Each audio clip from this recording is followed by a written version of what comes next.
back from the dead.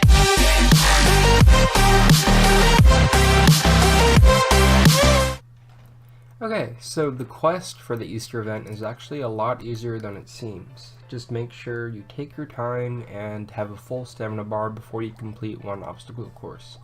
On this area, you just want to sprint through the whole thing and jump on the last cloud block.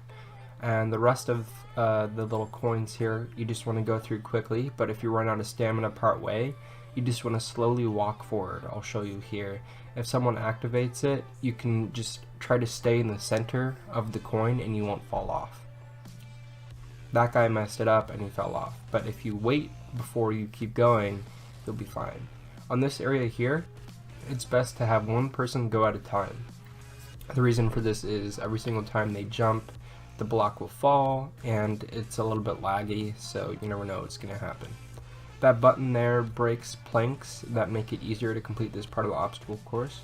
Just make sure you follow in the line of everybody else, and take your time again, keeping an eye on the stamina bar. Here, it's best to go when you have a full stamina bar, just don't take any risks. Nice and easy.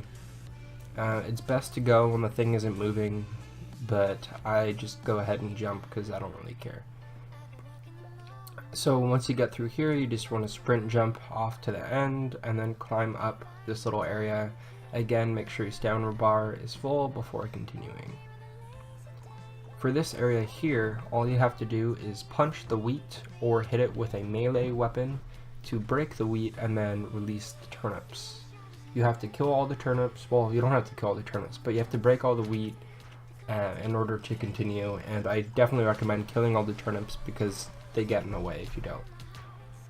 So this is going to take a little bit of time, but using the baseball bat makes it a lot easier. It's by far the best secondary to use for this because it also trips the turnips in addition to hitting multiple things of wheat at once.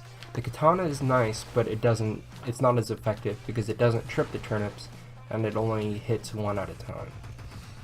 For a primary gun, you probably just want to bring the M249 or similar high-powered gun like the Thompson or just about anything else. The flamethrower is also really nice if you happen to have it because you can wipe out big hordes all at once. So anyway, I'll just keep going here, finishing off the rest of the wheat. Once you do that, the boat will activate and you can just walk on and wait. It really doesn't take that long if you have a couple of people helping you out, but even if you don't have anybody, you have about 10 minutes to do the whole thing anyway, so I'm sure you'll be fine.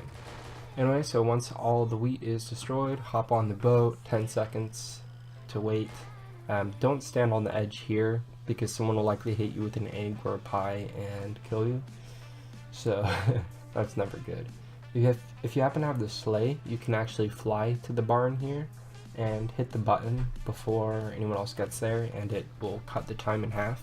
In addition, you'll be able to get at least 3 of the chests inside the barn before anyone else reaches it. There's also a chest behind the barn there that will give you some free stuff. Whoever touches the button gets teleported inside the barn first, so that's pretty cool as well. As you can see here, there's only 6 in there, and the first person to jump in the egg portal will be the MVP for the round. So I hope this helps you guys out. It's really not too hard. People have been complaining about it, but you know, it's a lot easier than previous years. Anyway, I hope this helps. See ya.